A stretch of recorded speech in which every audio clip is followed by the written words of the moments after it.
जो Balaghat football association और MP football association ने अंडर 15 की लीग मैचेस कराए हैं। वहाँ पर उपस्थित आदरणीय रंगलानी जी, सेठिया जी, मैडम, बाकी सभी लोग जो हैं, और आप सब खासकर क्या होता है कि जो लोग इधर बैठे रहते हैं उनकी सब लोग बहुत तारीफ करते हैं, जबकि उन्होंने कुछ ऐसा बहुत किया नहीं होता। तारीफ उनकी होनी चाहिए जो उस साइड बैठे हुए हैं, जिन्होंने इतनी मेहनत करके खेला है। आप एक्चुअली में जो बोलते हैं ना कि खेलना जरूरी है, क्योंकि जैसा बता रहे थे कि आप कुछ भी करें, जो चीज़ें खेल सिखाता है वो शायद कमरे में बैठ के, घर में बैठ के किताबें पढ़ने से शायद नहीं आ पाता। आप जो टीम स्पिरिट सीखते हैं, एक दूसरे की मदद करना सीखते हैं। कई बार ऐसा लगता है कि खुद के लिए, फुटबॉल में तो कई बार देखा गया है, जब अपन चक दे इंडिया देखते थे, आपको याद होगा, उसमें एक जो आगे फॉरवर्ड खेलती थी, आखिरी समय जब फाइनल मैच चल रहा था तो वो गोल, वो हमेशा वैसे खुद इंडिविजुअल खेलती थी और पहले गोल मारने में लगी रहती थी, बट आखिरी में जब वो प्लेयर फाइनल मैच के समय आखिरी मोमेंट रहता है, आखिरी 1 मिनट रहता है, तो वो अपने टीम प्लेयर को पास करती है, फिर वो गोल होता है। तो यही चीज फुटबॉल में भी सबसे इंपॉर्टेंट है, क्योंकि आप फुटबॉल खेल रहे हैं। ये ऐसा है कि इसमें एक आदमी अच्छा होने से बहुत फर्क नहीं पड़ता। अगर अधिकतर टीम कोऑर्डिनेशन के साथ, एक साथ मिलके, एक वैल्यू सिस्टम के साथ, एक भावना के साथ अगर नहीं खेलती, तो शायद हम वो रिजल्ट नहीं पा सकते जो हम पाना चाहते हैं। आप हमेशा, और ये देखिए खेलने का कितना मजा होता है, एक रात पहले से अंदर थोड़ी सी गुदगुदी होती रहती है। सब जिनको जो खेलते हैं उनको पता रहता है कि कल ऐसा करूंगा, और मन में रात में आप पूरे दिन आप अपने शॉट्स प्रैक्टिस करते रहते हो कि आज मैं ऐसे मारूंगा, यहाँ डिफेंस करूंगा, यहाँ स्ट्राइक करूंगा। तो दिस इज बेसिकली आपकी कॉग्निटिव एबिलिटीज, आपके सोचने की क्षमता, आपकी समझने की क्षमता, आपका असेसमेंट करने की क्षमता, आपका रिएक्शन टाइम, बहुत सारी चीजें ऐसी हैं जो आपकी मेंटल फैकल्टीज को अच्छा करती है। और दूसरी इंपॉर्टेंट चीज है कि हमें ये पता चलता है, कई बार हमने देखा होगा प्लेयर्स खुद बोल देते हैं, सचिन तेंदुलकर इस चीज के बड़े फेमस थे। एक बार एलबीडब्ल्यू हुआ, उनको पता था कि वो एलबीडब्ल्यू में आउट हो गए, एम्पायर ने नहीं दिया, पर खुद खेल से बाहर चले गए। इसलिए नहीं कि कुछ बताना चाहते थे, पर उन्हें पता था कि फेयर गेम होना बहुत जरूरी है। तो जो नियम बनाए गए हैं उसके हिसाब से आप खेलते हैं, आप यहाँ पर खेलें। और आपको ध्यान रखना है कि जब आप जबलपुर में जाएंगे, इसका स्टेट लेवल मैचेस होगा, सबसे इंपॉर्टेंट चीज है कि आप ईमानदारी से खेलें। कोई फर्क नहीं पड़ता आप जीतेंगे या हारेंगे। किसी ने नहीं देखा है आज से 5 साल बाद आप में से कौन सा प्लेयर कहाँ पर खेल रहा होगा। हर आदमी धीरे धीरे रोज कुछ अगर थोड़ा बेहतर करने की कोशिश करेंगे, तो इवेंचुअली जो हम टारगेट पाना चाहते हैं उसमें 100% पहुंचेंगे। रोज थोड़ा बेहतर होने की कोशिश करिए, थोड़ा अच्छे से खेलने की कोशिश करिए। जो कमी, कई बार क्या होता है कि हमें दूसरे प्लेयर को देख के कभी कभी थोड़ा सा जेलसी फील होती है कि यार ये बहुत अच्छा खेलता है।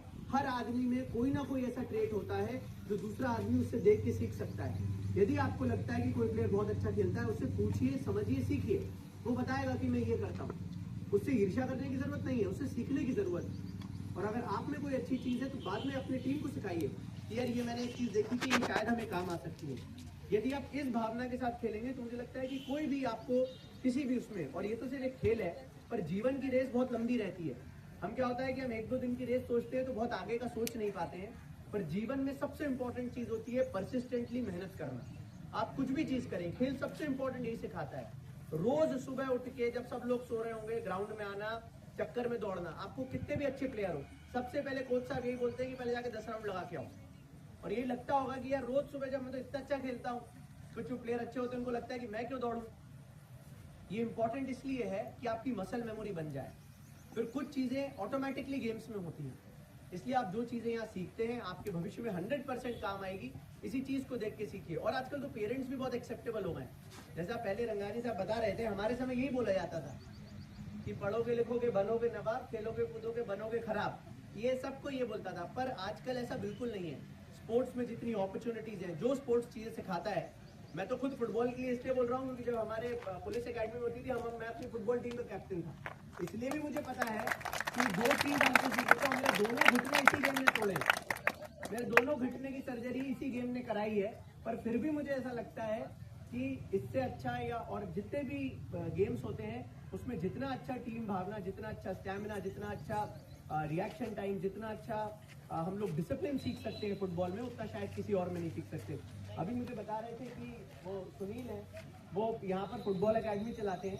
मुझे पता नहीं था आपकी अकेडमी के बारे में, पर आप ये निश्चित माने अगर आपके 80 भी बच्चे हैं, इन सबकी पूरी किट मैं खुद दूंगा। आप तो लीजिए पूरी किट, जो आप जहाँ मैच खिलाना चाहते हैं वहाँ खिलाइए, पूरा मैं पर्सनली करूँगा और सब आशीष के नाम पे रहेगा।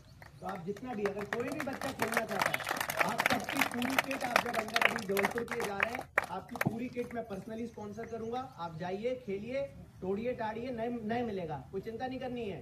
जूता टूट गया, शर्ट टूट गया, जर्सी पंजे खड़े होंगे, कोई दिक्कत नहीं है। आपको खेलो मत आराम से, और आपको जो लगता है, आपको जो चीज चाहिए, आप हमसे आके मांगो। पुलिस लाइन का फुटबॉल ग्राउंड भी हमने सबके लिए ओपन कर दिया है, 24 घंटे आपके लिए ओपन है, आप खेलिए। वहां पर अभी हम लोग आपका चेंजिंग रूम भी बनवा रहे हैं, टॉयलेट भी बनवा रहे हैं। आपको जो चाहिए आप खेलिए, ईमानदारी से खेलिए। मैं नहीं बोलता कि हो सकता है कि इसमें से हर प्लेयर कोई स्टेट लेवल पे या नेशनल लेवल पे खेलने जाएगा, कोई दिक्कत नहीं। यदि आप खेल के अपने जीवन में कुछ भी नया सीख रहे हो तो खेलना जरूरी है। ये इंपॉर्टेंट चीज हमें ध्यान रखनी है। हमें ये नहीं सोचना है कि हाँ यार अगर हम नेशनल पे नहीं खेल पाए तो बहुत बड़ा, मैं तो कोई नेशनल नहीं खेला, पर मुझे अभी भी ऐसा लगता है कि अगर हमने कोई बचपन से स्पोर्ट्स खेला है तो उसका जीवन में कुछ ना कुछ फायदा जरूर होता है। तो उस छोटे से फायदे के लिए आप खेलें, मन लगा के खेलें, पढ़ाई भी करें। मैं ये नहीं बोलता कि खेलने वाले पढ़ाई नहीं कर सकते, खेलिए भी, पढ़ाई भी करिए। जो समय जिस चीज का है उसको उस समय ईमानदारी से करेंगे तो आपको सफलता जरूर मिलेगी।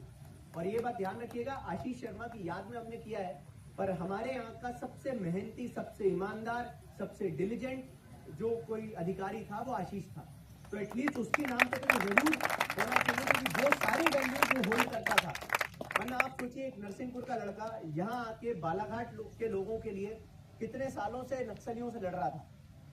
उनका कुछ नहीं इसमें फायदा होता, पर टीम के फायदे के लिए, कि यदि उस दिन नक्सलियों ने टीम को घेरा था तो टीम को बचाने के लिए यदि एक व्यक्ति ने खुद की शहादत की है, तो यही हमें स्पोर्ट्स दिखाता है कि हो सकता है कभी कभी हमें हटना पड़े।